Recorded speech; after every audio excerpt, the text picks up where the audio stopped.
Béni soit Dieu. Nous allons prier le Seigneur pour que tous ceux qui sont ici puissent écouter. Ne permettons pas qu'il y ait trop de remue-ménage. Alors faisons silence pour que, si Dieu voudrait parler en cœur, qu'il puisse le faire. Amen. Amen. Vous savez, nous sommes que des hommes, s'il y a trop de remue-ménage, c'est gênant et on n'arrive pas à exprimer peut-être le mot de Dieu. Alors je demanderai que nous puissions être ensemble, les chrétiens, pour aider à faire cette réunion. Et soit le Seigneur, on l'ait compris ensemble, le Seigneur, nous demandons que le Saint-Esprit puisse faire cette réunion. Amen. Et qu'il y ait une âme, une seule âme, qui puisse être sauvée. Seigneur, avec tous mes frères, avec ton peuple, nous te demandons grâce. Au nom de Jésus, de bien vouloir nous faire miséricorde et d'agir ce soir, surtout dans des cœurs qui ne te connaissent pas, qui sont venus, c'est vrai, par politesse, par respect, ou peut-être par amour pour la famille, mais je sais que tu te saisis de toutes les occasions favorables, mon nom, pour persuader, pour convaincre, pour sauver les âmes. Merci d'avance, Seigneur. Comptons sur le Saint-Esprit. Je compte sur toi, Saint-Esprit. Au nom de Jésus. Amen. Amen. Gloire à Dieu. Béni soit le Seigneur.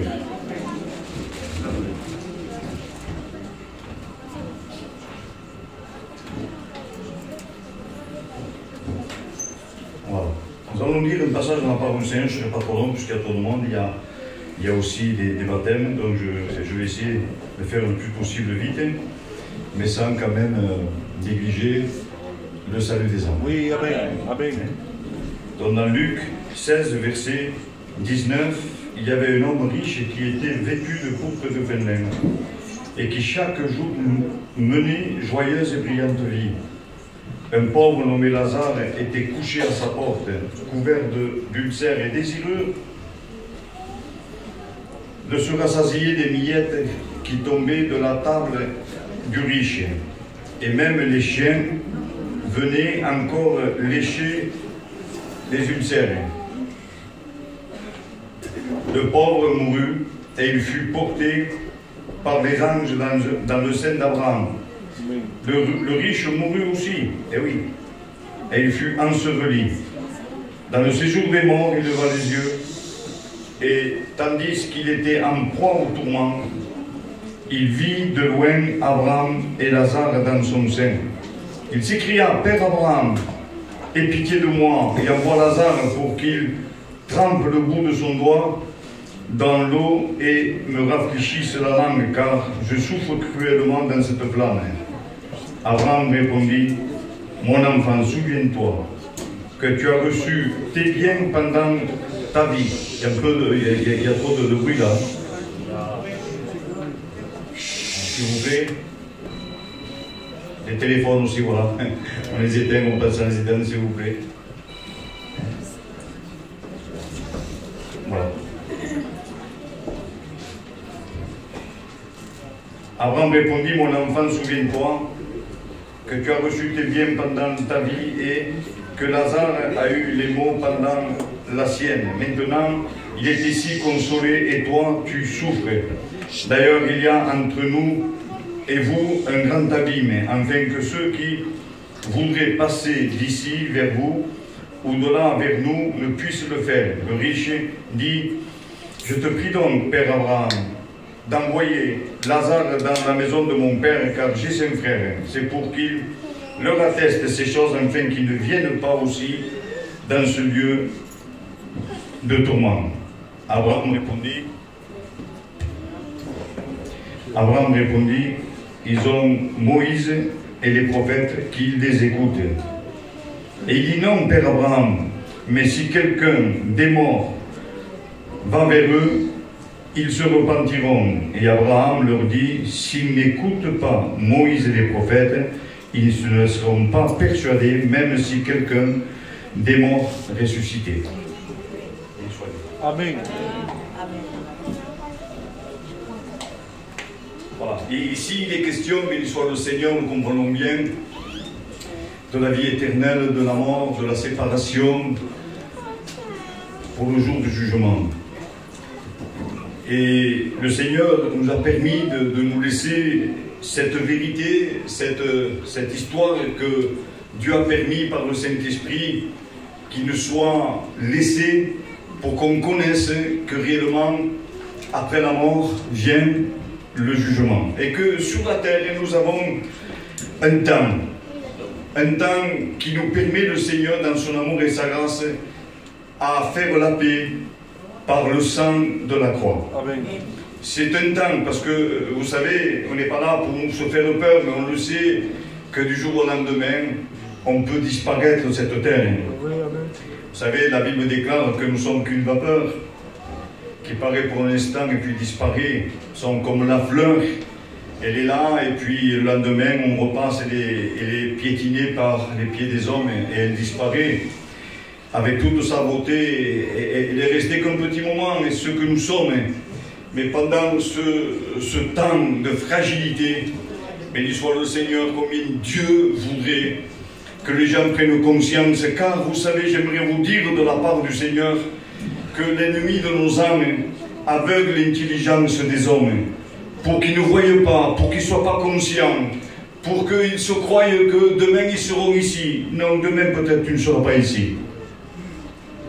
C'est une grande vérité. Le cœur est une pompe qui n'est pas alimentée, et malheureusement, je demande pardon ici pour ceux peut-être qui ont perdu des êtres chers, mais une infarctus c'est vite fait, une anévrisme c'est vite fait, et du jour au lendemain, quoi, même pas du moment à l'autre, on peut disparaître. Je me rappellerai une femme à Lyon est allée au docteur, elle a parlé avec le docteur, se fait remarquer des médicaments, le docteur lui marque des médicaments, elle se tourne, elle marche, elle fait 3 mètres, elle tombe par terre morte.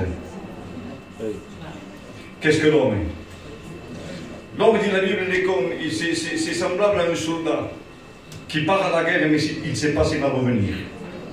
C'est vrai, un soldat, il ne va pas à la guerre pour se faire tuer, lui. Hein. Il va à la guerre pour se dire, je vais à la guerre, mais je vais revenir. Mais, pardonnez-moi l'expression, une balle perdue, et puis c'est la fin de la vie de cet homme.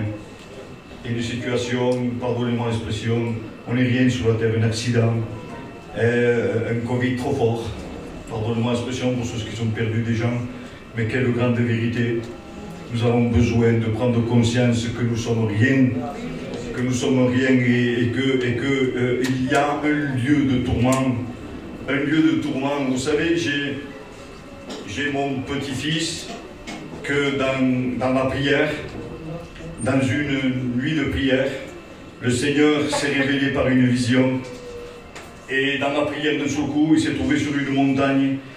Et il voyait qu'en bas, c'était comme un bidonville. Vous voyez, c'était tout noir, et là, d'un seul coup, il était réveillé, en train de prier. C'est Dieu qui lui a montré, il a eu une vision. Et là, il a entendu des cris, des gens qui hurlaient. Et d'un seul coup, il a vu 2 frères. Vous avez entendu là que mes frères ne viennent pas. Car le lieu où je suis, je souffre cruellement dans cette flamme. Et 2 frères, un assez âgé et un plus jeune, ils étaient en train de tourner là, on appelle ça une espèce de vous savez ça, qu'on tourne là, avant qu'on tournait les esclaves. Les meules, voilà, avec une espèce de roue. Et tous les 2 pleuraient. Et ils se regardaient. Et ils pleuraient. Il pleurait parce que le grand savait que son frère était perdu pour toute l'éternité. Et le jeune frère pleurait parce que son grand frère était perdu pour toute l'éternité. Mais ils pouvaient pleurer, c'était fini. Ils étaient obligés de tourner la main pour toute l'éternité. L'homme est esclave de ce qui a triomphé de lui. C'est l'histoire de l'esclavage du péché. Mais j'aimerais vous dire, si l'homme est né dans le péché, il peut mourir dans le pardon de ses péchés. Amen. Mais nous ne devons pas attendre de mourir, amen, pour dire avant que je mourirai, je ferai la paix avec Dieu. C'est pas vrai ça, c'est une illusion. Les gens se pensent, je m'amuser, je vais, et ainsi donc.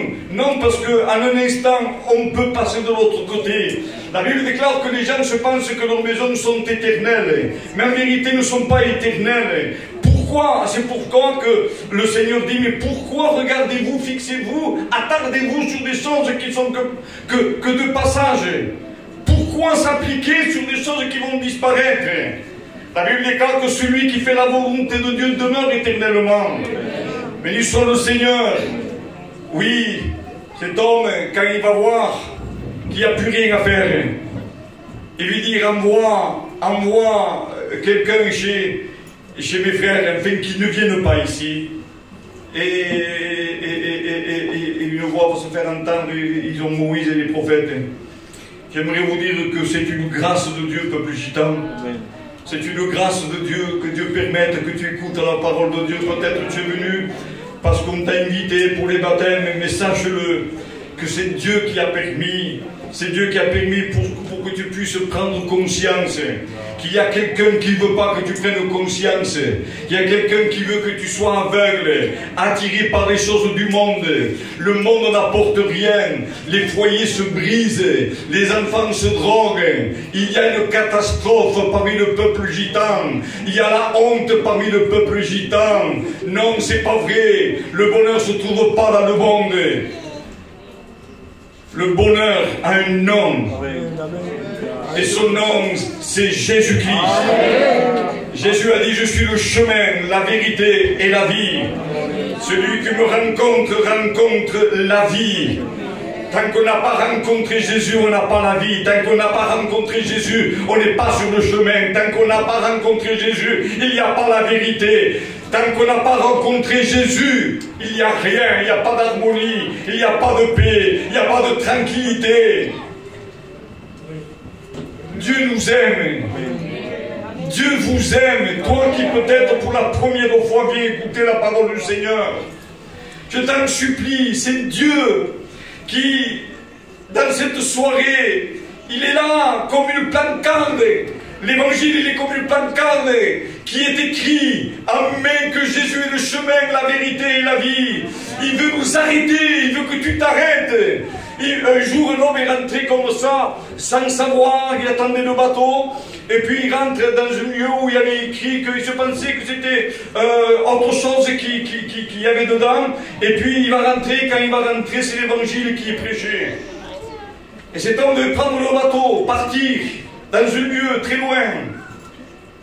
Mais l'évangile avait été permis qu'il écoute l'évangile. C'était le lendemain qu'il devait prendre, ou le jour même prendre le bateau. Mais son cœur a été touché.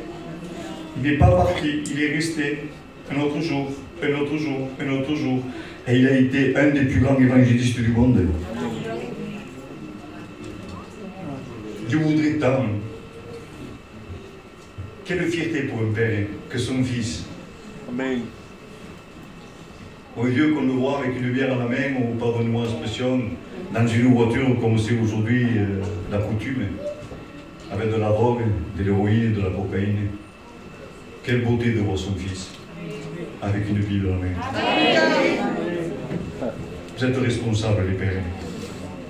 Ne soyez pas égoïstes. Et vous direz-vous, mais oui, mais c'est pas que je veux pas, mais je peux pas. Bien, béni soit le Seigneur. Merci Seigneur que tu constates que tu peux pas. Mais j'aimerais te dire qu'il y a quelqu'un qui peut. Et non seulement qui peut, mais qui le veut. Qu'il est capable de faire au-delà de ce que tu peux penser ou imaginer. Cet homme-là jamais aurait pu penser que cet homme-là allait devenir un des plus grands évangélistes. Et je peux vous assurer que moi-même, jamais de ma vie, je vivais dans les bars. Je vivais, pardonnez-moi l'expression, dans la drogue. Et jamais de ma vie, je pensais jamais devenir un chrétien. Quand j'écoutais la parole de Dieu, je disais, mais que c'est beau l'évangile. Mais je voyais ça loin. Je voyais que c'était impossible d'être un chrétien. Or, j'aimerais vous dire que l'évangile n'est pas sur une montagne pour qu'on dise qui c'est qui va me le chercher. Oui. Le salut de ton âme n'est pas au fond de la mer. pour que tu dises qui c'est qui va me le chercher. Car l'évangile est dans ton cœur. La Bible déclare que si tu crois du cœur, tu confesses de la bouche, tu seras sauvé. Oui, Jésus, amen, a accompli ce que toi tu ne peux pas accomplir. Il a accompli la délivrance de ton âme. Il t'a délivré à la croix de ton péché. Il t'a délivré de tes passions, de tes vices. Il t'a délivré, c'est-à-dire que c'est fait. Amen. À la montagne de l'Éternel, Dieu se pourvoira et il s'est pourvu pour ton âme, pour ton péché. Tu es lié par des chaînes. Tu diras, je voudrais, mais moi je ne peux pas. Il y a une bonne nouvelle. Jésus à la croix t'a pardonné. Jésus à la croix, il t'a libéré. Amen. Amen. Jésus à la croix, il a déjà, amen, prévu une robe blanche pour toi. Amen. Un cœur nouveau, un esprit nouveau. Amen. À la croix du Calvaire, Jésus a tout accompli. Amen, que Dieu soit loué. Et si tu sentirais que tu es esclave et que tu es obligé de faire des choses que tu ne voudrais pas faire, j'aimerais te dire que ce démon qui te pousse à faire le mal, à faire des choses qui après t'amènent à la culpabilité. Et tu te dis, mai mesmo mobile fai. En catalan, en espagnol.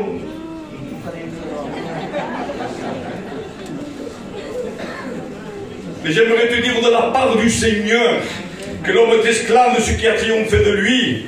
Et que tant que Jésus n'accepte pas Jésus, celui qui a accompli ce que nous ne pouvons pas accomplir, le pardon de nos péchés, notre délivrance, tu peux avoir les chaînes que toi tu veux, les passions que toi tu veux.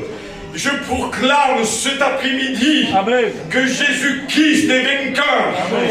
Il a combattu tes liens, il a démoli tes liens, il a détruit ton péché, il a détruit ta condamnation. Le sang de Jésus a racheté tous les hommes, car Dieu a tant aimé le monde qu'il a donné son Fils. Il a donné son Fils unique, afin que quiconque croit ne périsse pas, mais il est la vie éternelle. Amen. Tu peux recevoir, amen, tout simplement, dans l'humilité, dans la foi, car les hommes sont sauvés, dit la Bible, non pas par les œuvres, mais par la grâce, amen, par la foi uniquement. C'est reconnaître tout simplement notre incapacité, c'est reconnaître que nous sommes esclaves. C'est reconnaître que nous méritons rien, que nous ne méritons pas d'aller au ciel.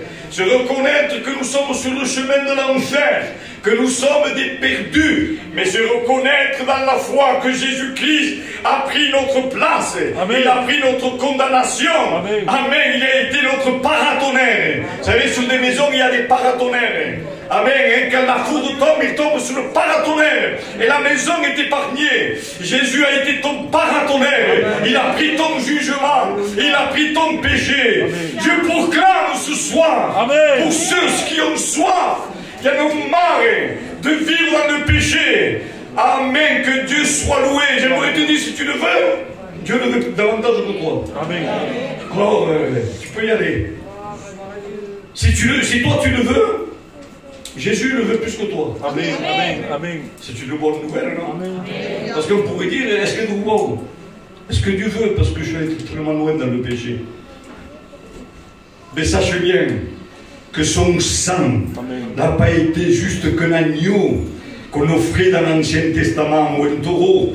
Ça a été le sang pur du Fils unique de Dieu. Amen. Et ce sang a la capacité, a la puissance, non seulement de couvrir le péché, mais de ôter le péché. Amen. Il te libère, il te pardonne, il te purifie, il te rend libre. Je le proclame. Amen. Écoute, c'est vrai ce que je te prêche. J'étais comme ça, j'étais esclave. J'ai écouté la parole de Dieu, j'ai accepté la parole de Dieu. Et la parole de Dieu m'a donné la puissance, m'a donné à recevoir le miracle. À tous ceux qui ont cru en son nom, qui ont reçu cette parole, elle a donné le pouvoir de devenir enfant de Dieu. Amen. Amen. Devenir un chrétien, c'est un miracle. Et le miracle s'opère quand on vient à la croix. Amen. Quand on vient à cette croix qui nous fait voir que nous sommes des pécheurs, que nous sommes perdus. Amen. Que nous méritons rien. Que c'est beau un jour un homme a pu dire: Je ne mérite pas que tu rentres sous mon toit. Amen. Il avait un serviteur auquel il était grandement attaché. Et il est en train de mourir. Et il va envoyer un serviteur pour lui dire qu'il vienne Jésus à la maison pour guérir son serviteur. Amen. Mais quand Jésus, parce que Jésus, quand on l'invite, vous savez, c'était un centenier, il ne méritait rien. Mais quand on invite Jésus, Jésus vient. Amen. Quand on s'est demandé, il vient, il répond. Amen. Parce qu'il ne veut pas qu'aucun ne périsse, mais il veut que tout soit sauvé. Amen. Jésus a dit, demandez, vous recevrez, cherchez, vous trouverez, frappez, l'on vous ouvrira. Amen, que Dieu soit loué. À un moment donné, quand Jésus vient, le centenier va réfléchir, mais qu'est-ce que j'ai fait? Moi, un pécheur, moi, un menteur, pardonnez-moi, moi, un tricheur, moi, j'invite Jésus. Quel poclage, pardonnez-moi l'expression. Et c'est beau quand on ressent qu'on ne mérite rien, qu'on se sent pécheur devant Jésus, que Dieu soit loué et glorifié. Il va dire, il va envoyer de nouveau un serviteur pour lui dire qu'il ne méritait pas qu'il rentre sous son toit. Amen. Mais dis une seule parole. Amen. Et mon serviteur sera guéri. Gloire à Dieu. Il va croire que Dieu soit loué, que Dieu était capable, que Dieu soit loué de guérir son serviteur.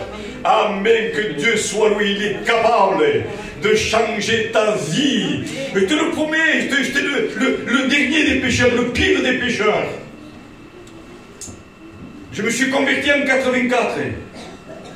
Je vivais dans les bars. Je préférais jouer aux cartes, à la coinche, pour certains connaissent ce jeu, et commander un sandwich, et rester au café. Et j'avais une femme qui m'attendait, et moi je restais au café. Les jeunes qui n'étaient pas mariés, moi j'étais marié, ils me fuyaient tellement que je les faisais sortir. C'est drôle de moi, non? C'est drôle de type. Je ne connaissais pas Jésus. Je donnais de la valeur à ceux qui n'ont pas de la valeur. Je faisais de la honte une gloire. Mais quand l'évangile m'a été prêché, l'évangile c'est la lumière aux hommes, l'évangile c'est la vie donnée aux hommes. Et quand j'ai écouté l'évangile, cet évangile m'a ouvert les yeux. Et j'ai vu qui j'étais, j'ai vu que j'étais pécheur, j'ai vu que j'étais orgueilleux, j'ai vu que j'étais menteur, j'ai vu que j'étais méchant, j'ai vu que j'étais hypocrite, j'ai vu que j'avais tous les défauts du monde. Mais que j'ai vu aussi que Dieu m'aimait. Tu m'aimes à moi, le plus grand des pécheurs. Tu m'aimes, Seigneur. Alors oui, je me levais, à chaque appel, je me levais. Mais je ne me levais pas avec le torse comme ça. Hein. Je me levais avec le torse rentré dedans. Et je suppliais Dieu pour que Dieu me sauve. Amen. Et non seulement Dieu m'a sauvé. Amen, que Dieu soit loué. Et un temps après pour vous dire que Dieu est extraordinaire, que Dieu il est magnifique, que Dieu c'est quelqu'un d'extraordinaire, que Dieu a des plans pour toi et pour moi et pour toi, des plans extraordinaires. Amen. Que Dieu soit loué, il a des œuvres pour toi préparées à l'avance. Même que tu sois un païen, Dieu te connaît, béni soit le Seigneur. Et déjà, vous savez qu'il y a des personnes païennement que Dieu appelle au ministère. C'est curieux ça, mais Dieu fait ce qu'il veut. Amen. Et presque personne s'est converti, il a été appelé au ministère. À peine chrétien, Dieu a donné une vision à mon épouse. Et Dieu lui a montré comment je t'appelais au ministère. Je n'étais même pas baptisé. À Dieu soit la gloire. Amen. Non, Dieu ne supporte pas qu'on vive par terre. Dieu veut nous prendre, nous élever. Dieu veut plus qu'on vive dans le péché. Il veut nous purifier, il veut nous laver, il veut nous sanctifier. Et veut faire de nous des guerriers, des hommes qui combattent contre le mal, qui combattent contre le péché, qui ne veulent plus être dominés par le diable. Amen. Tu peux prendre la décision parce que Christ a été vainqueur sur le diable. Amen. Oh oui, avec toi, il s'amuse avec toi. Il te fait faire un peu ce qu'il veut. Parce que tu vis dans le péché. Et il roule les mécaniques, le diable. Mais j'aimerais te dire, parce que tu vis dans le péché. Mais si tu viens à la croix, amen, que Dieu soit loué. Amen, Jésus, s'il te rachète. Jésus, s'il te pardonne. Il va dire maintenant, tais-toi. Amen. Il va le pousser. Et c'est lui qui va prendre la place. Que Dieu soit loué. Qui aurait soif? Amen. Qui aurait soif, béni soit le Seigneur, de se préparer? Qui ce soir voudrait être prêt? Amen. Avoir son âme réconciliée avec le ciel? Alléluia. Qui voudrait recevoir le pardon de ses péchés? Amen. Qui voudrait que ce soir son nom est inscrit dans le livre de la vie? Amen. Mais qui voudrait? C'est gratuit. Venez aux eaux sans rien payer. Amen. Venez, mangez, buvez, sans donner aucun sou. Amen. Oui, oui, il faut payer quelque chose. La Bible déclare que nous sommes sauvés pour prix de notre foi. Amen. Voilà ce que Dieu te demande.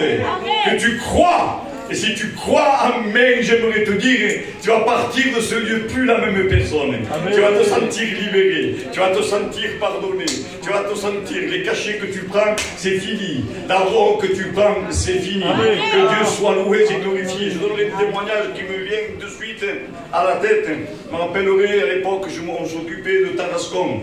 Et à l'époque, on a entendu parler de Jean-Paul. Jean-Paul, à l'époque, il se droguait, mais il se droguait fort. Fort. Et on est allé avec Dagaï là-bas et on s'occupait. Et puis il voulait. Il venait aux réunions. On me rappelle qu'un jour, même le serviteur l'avait appelé par son propre nom. Jean-Paul, de belle réunion. Dieu l'appelait. L'esclave. Et un jour, je me rappellerai, j'étais dans ma voiture et je priais le Seigneur. Je priais le Seigneur dans une rue. Et je me vois Jean-Paul sortir d'une autre rue avec sa voiture, mais vous savez, comme quelqu'un qui cherchait, qui n'en pouvait plus, il était en manque. Et quand il me voit, on aurait dit qu'il a vu une étoile. Et il vient dans ma voiture et me dit, pasteur, priez pour moi, j'en peux plus. Il rentre dans ma voiture, je prie pour lui, libéré total. Car l'évangile est une puissance de Dieu. Amen. Ne reste plus esclave, Dieu t'aime, il a payé ta dette. Amen, que Dieu soit loué. Je n'irai pas plus loin, mais j'aimerais quand même pendant quelques instants, je n'insisterai pas. Mais s'il y a quelqu'un qui a entendu et qui a reçu la parole de Dieu, et qu'il sait qu'aujourd'hui il ne peut pas dire demain, qu'il doit aujourd'hui se décider, eh bien j'aimerais faire un appel qui ne sera pas long, mais décide-toi et sors de ce lieu avec Jésus-Christ comme ton sauveur. Béni soit le Seigneur, notre Père. Que le Saint-Esprit maintenant fasse ce que l'homme ne peut pas faire. Tu as dit que le Saint-Esprit convaincrait de péché, de justice, de jugement. Que tu attirerais tous les hommes quand tu serais devant tous ciel et terre. Seigneur, agis maintenant. Et sauve une âme. Au nom de Jésus. Sauve une âme. Sur une seule personne.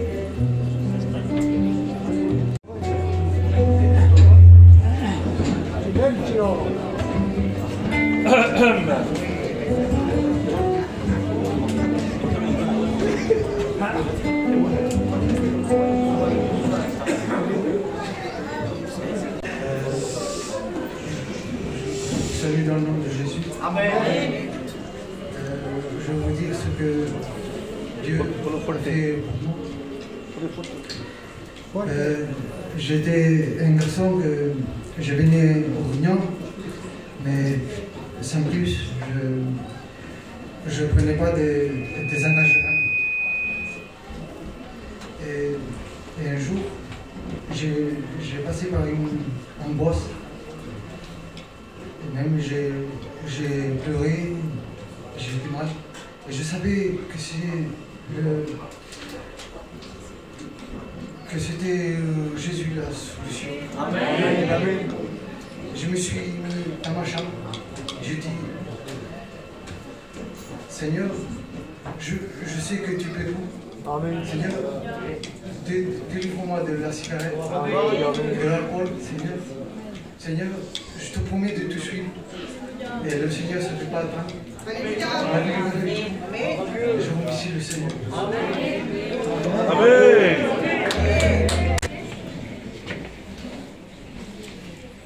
Je vous salue au nom de Jésus. Je vais vous raconter ce que le Seigneur a fait dans ma vie. Moi, depuis toute petite, j'ai eu de l'angoisse et de la tristesse parce que j'ai grandi dans un foyer détruit. Et j'ai grandi comme cela. Et un jour, je me suis mariée et je croyais avoir du bonheur. Mais ça n'a pas été le plan de Dieu. Parce que dès que je me suis mariée, mon père est tombé malade. Et à travers cette maladie, ça a été un chaos dans ma vie. Parce que moi, je ne connaissais pas les choses de Dieu. Et les gens, ils me disaient qu'il fallait que je prie le Seigneur pour qu'il guérisse mon père. Alors moi, je l'ai fait, mais ce n'était pas le plan de Dieu. Dieu, à travers cette maladie, a permis que mon père se repente, pour qu'il soit sauvé. Amen. Et je bénis Dieu pour cette grâce qu'il lui a fait. Et voilà que j'avançais dans les choses de Dieu. Mais mon cœur était partagé. Parce que j'étais tenue dans ce monde. Et les années ont passé et je suis restée comme cela. Mais le Seigneur ne voulait plus que je sois partagée. Le Seigneur me voulait entière. Et il m'a fait passer par une épreuve. Et cette épreuve, c'est que ma fille, elle tombe malade. Et à travers cette épreuve, j'ai donné ma vie à Dieu. Amen. Et maintenant, je le suis dans la bénédiction et dans l'épreuve. Parce que sans Jésus, ma vie n'a aucun sens. Amen. Que Dieu vous bénisse. Amen. Amen. Amen. Gloire à Dieu. Gloire au Seigneur. Que Dieu soit béni pour ce qui est transformé. Voilà, je vais appeler mon frère Michel, hein, avec l'ancien Silipo, qui vont procéder des baptêmes. Dieu seul, oui. Béni soit-tu, Marie.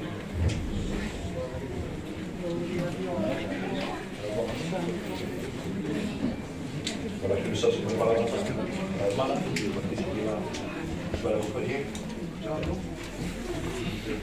Voilà, béni soit-tu.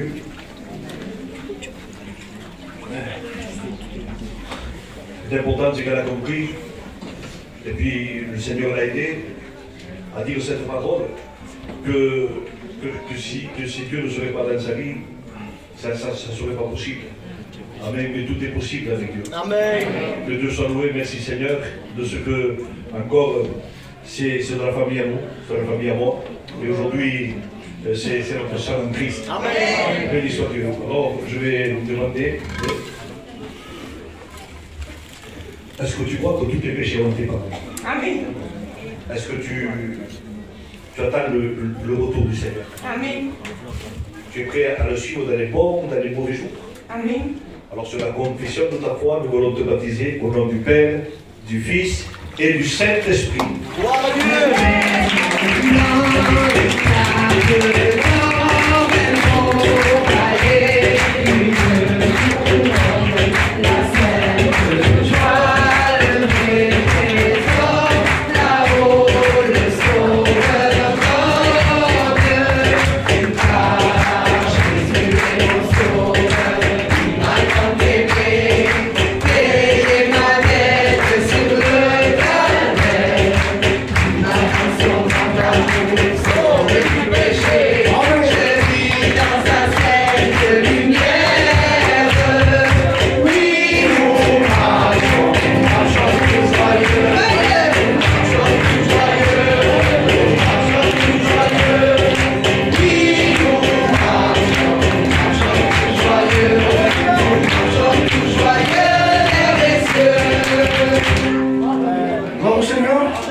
Béni soit Dieu, amen. Je me suis permis, avec la permission du pasteur, de dire un mot, parce que je suis heureux aussi que Christina, ma cousine, s'est baptisée. Et je voudrais vous encourager pour vous dire qu'avec le Seigneur, il y a toujours un espoir pour nos familles. Amen. Lorsqu'on est venu, que Sylvain était à l'époque encore ici, qui était le pasteur, on est venu, on s'est occupé un peu de Montclar, et à Montclar, là-bas, il s'est passé une grande catastrophe. À l'époque, j'ai perdu mon oncle, et puis mon grand-père le même jour, en même temps. Et à partir de là, on était venu pour évangéliser ma famille, et puis une catastrophe est arrivée. On s'est dit, il n'y a plus d'espoir. On dit, Seigneur, toutes les portes sont fermées, tous les cœurs sont fermés. Mais je bénis Dieu parce que Dieu ne regarde pas comme nous. Et si nous, on est limités, lui, il est illimité. Amen. Et ce que nous, on ne peut pas faire, lui, il peut le faire. Et je bénis Dieu parce qu'au fil du temps, eh bien là où je croyais qu'il n'y avait plus d'espoir, Dieu m'a montré qu'il va au-delà de notre capacité. Amen. Et il va au-delà de nos pensées. Amen. Alors simplement, je voudrais t'encourager ce soir. Je ne sais pas par quel moment tu passes, je ne sais pas les difficultés qu'il y a dans ta famille, mais crois quelque chose. Que si le Seigneur, si la situation te fait voir qu'elle est désespérée, continue à espérer en Dieu. Amen. Parce que certainement qu'il va venir. Amen. Que Dieu vous bénisse. Amen. Amen. Gloria a Dieu. Gloire à Dieu. Amen. Gloire à Dieu. Amen. Dieu est maître de toute situation. Amen. Nous, des fois, bien, on pense quelque chose, mais Dieu bénit au-delà de nos pensées et de ce que même on peut imaginer. Amen, gloire au Seigneur. On va chanter un cantique en attendant, eh bien, que les frères reviennent. Et donc, gloire à Dieu. On va chanter un cantique ensemble. Amen. Parce que je baptise aussi ma petite sœur. Alors, on va rappeler que les amours de témoignage. Alléluia. Bonsoir tout le monde. Je vais vous raconter comment j'ai rencontré le Seigneur. J'ai toujours entendu parler des choses de Dieu. On n'entend pas. Dans ma famille, ils sont pratiquement tous chrétiens. Mon père est pasteur, mais c'est pas pour ça que je venais à Dieu. Je venais en réunion, je repartais et je restais dans ma position. Et l'année dernière, comme beaucoup de gens le savent ici, on est passé par des épreuves très difficiles avec mon frère et ma famille. Et on a mon père qui est tombé dans le coma subitement, il avait fait un AVC et on est passé par des mois très très difficiles. Ces jours étaient en danger. Donc tous les jours on entendait dire que mon père allait partir, c'était très très difficile. Et à ce moment-là, je m'avais séparée aussi, parce que je me trouvais seule avec mes 3 enfants. Et c'était difficile pour moi, parce que j'avais pas Dieu, j'avais personne. Et un jour, j'étais vraiment rongée par l'angoisse. Cette passade qu'il y a eu dans nos vies, ça m'a vraiment détruit de l'intérieur. Et j'étais vraiment rongée par l'angoisse. Tous les soirs, je pleurais. Le matin, c'était pour moi un calvaire de me réveiller. Je faisais semblant pour ma famille d'aller bien, parce que j'étais quelqu'un de très fier. Je ne voulais pas montrer que ça n'allait pas. Mais j'ai eu même des mauvaises idées. J'ai honte de le dire parce que j'ai mon frère et j'ai mon père et ma famille. Mais j'avais des mauvaises idées. J'en avais marre de vivre. Et chaque jour, pour moi, c'était un poids de me lever. Chaque matin, c'était très difficile. Et à ce moment-là, quand je me suis vraiment à terre, je suis commencé à venir aux réunions. La première réunion, je ne vais pas vous mentir, je suis venue, je suis ressortie encore pire. Je suis ressortie, j'étais pire. Je me suis dit, même le Seigneur ne veut pas de moi, mais qu'est-ce que je vais faire? À quoi ça sert de continuer? Mais je suis quand même revenue. Et le jour où je suis revenue, c'était John qui prêchait et il a vraiment dévoilé tout ce qu'il y avait au fond de mon cœur. Alors à ce moment-là, je me suis sentie brisée totalement. Mais j'étais quand même têtue, je tenais tête à Dieu. Et mon frère a fait un appel. Et j'avais honte de me lever. Je me suis dit, mais qu'est-ce qu'ils vont penser, qu'est-ce qu'ils vont dire? J'étais beaucoup sur le regard des gens. Mais au fond de moi, il y avait une voix qui résonnait, qui me disait, humilie-toi devant ton Dieu. Et tant que je ne me suis pas levée, ça n'a pas cessé. Et au moment même où je me suis levée de ma place, le Seigneur, il m'a délivrée totalement. Gloire à Dieu.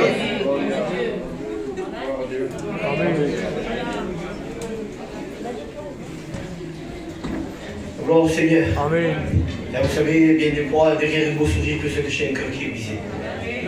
Mais je bénis Dieu. Parce que ce que nous, on ne peut pas voir. Et comme elle disait, c'est ma petite sœur. Croyez-moi, on la voyait tous les jours et souvent, elle ne nous disait pas ses problèmes. Malgré que je sais qu'elle n'a pas eu une vie très facile. Mais ce qu'il y avait au plus profond de son cœur, il n'y avait que Dieu qui pouvait le voir. Et ce soir, j'aimerais te dire, ce qu'il y a au plus profond de ton cœur, il n'y a que Dieu qui peut le voir. Ne crois pas que Dieu te rejettera, non. Dieu te regardera toujours avec des regards favorables. Amen. Alors j'ai appelé mon copain de travail, mon frère John, et nous allons bien procéder au baptême de ma petite sœur.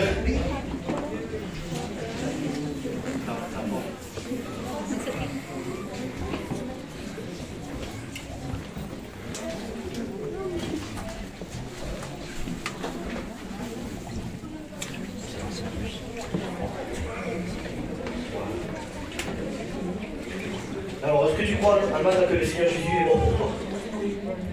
Est-ce que tu crois que le troisième jour, il est ressuscité? Et une question que je vais te poser, une question très importante, et que je voudrais que tu réalises pleinement aujourd'hui. est-ce que tu le suivras dans les bons comme dans les mauvais moments? Alors sur la confession de ta foi, on te baptise au nom du Père, du Fils et du Saint-Esprit. Le meilleur pour la fête. Alors avant de lui laisser la place pour qu'il nous dise eh bien, son mot de témoignage, il nous a fait batailler. C'est vrai, les frères. Alors il nous a fait batailler. Alors, je me lui suis réservé pour la fête. Donc, si il ressuscite après le matin, il me dira la suite de son témoignage. Alors, nous allons l'appeler qui vient nous donner un mot de témoignage.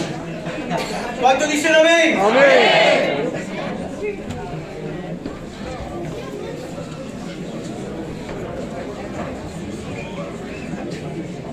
Salut au nom du Seigneur.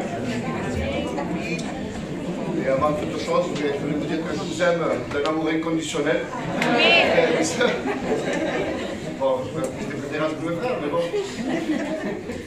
Soyez déjà avec moi. Je vais vous raconter une expérience et comment j'ai rencontré le Seigneur. Il y a quelques années maintenant en arrière, ça fait bientôt 3 ans. Ils ont bataillé 3 ans. Et je venais aux réunions, mais rien ne se passait. Je ne ressentais pas la présence de Dieu.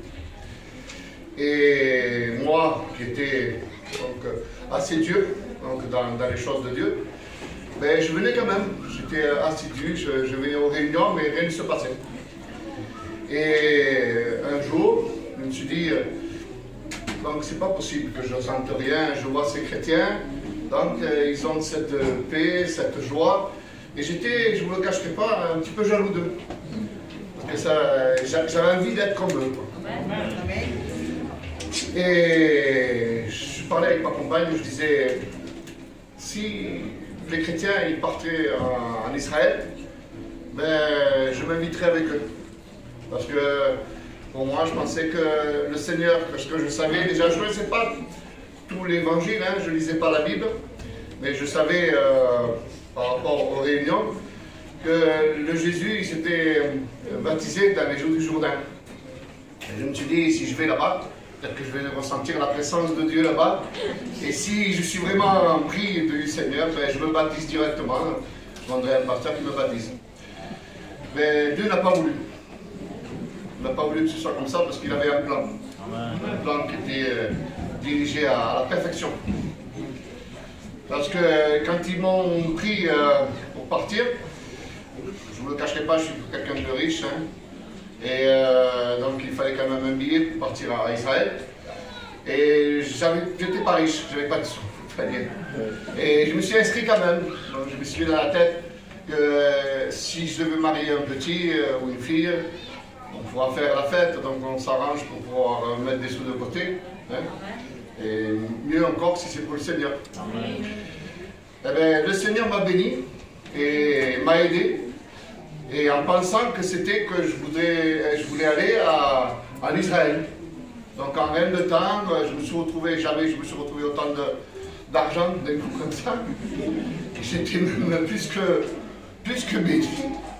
Parce que j'avais demandé une partie de l'argent, il m'avait donné plus que ça, et je me suis dit, dans mon cœur, j'ai dit, si le Seigneur il m'a donné autant, je vais devoir partager, parce qu'avec mes frères, si quelqu'un n'avait pas les sous pour partir, je leur donnais de bon cœur.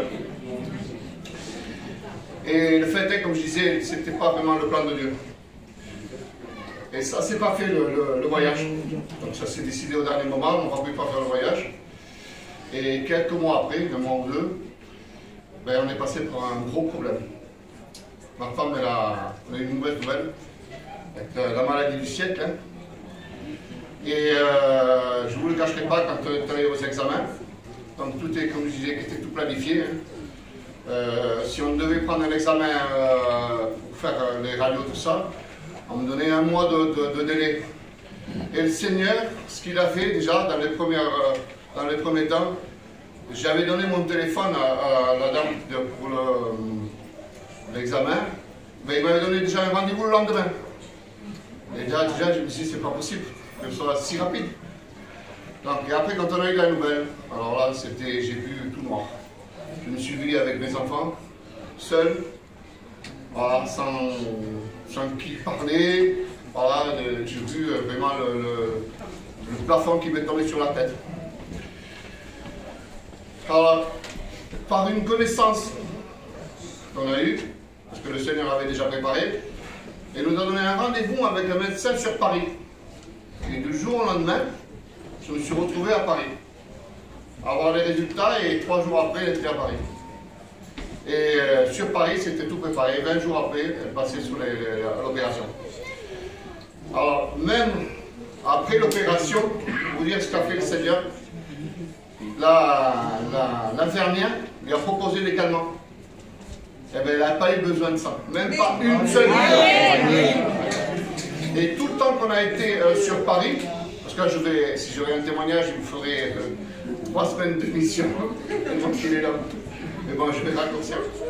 Et du coup, voilà, donc le Seigneur, comme il était au contrôle, donc il m'a montré, parce que je me suis retrouvé à Paris dans une autre église qui n'est pas la nôtre, hein, et ça s'est prêché en espagnol, parce que j'avais demandé de tout mon cœur, et il m'a fait voir que je pouvais avoir d'autres frères qui pouvaient être à ma disposition.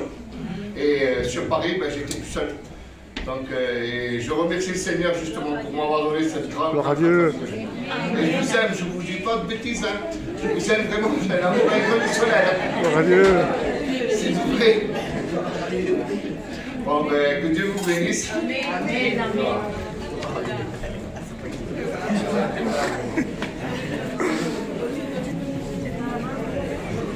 Voilà, que Dieu soit béni. Je vais appeler mon frère Néné.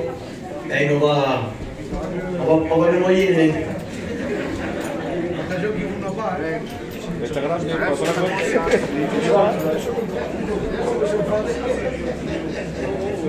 Gloire à Dieu.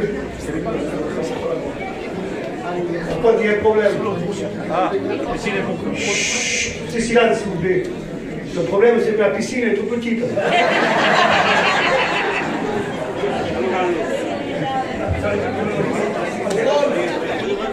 Elle est congelée. Ah, vous avez congelé.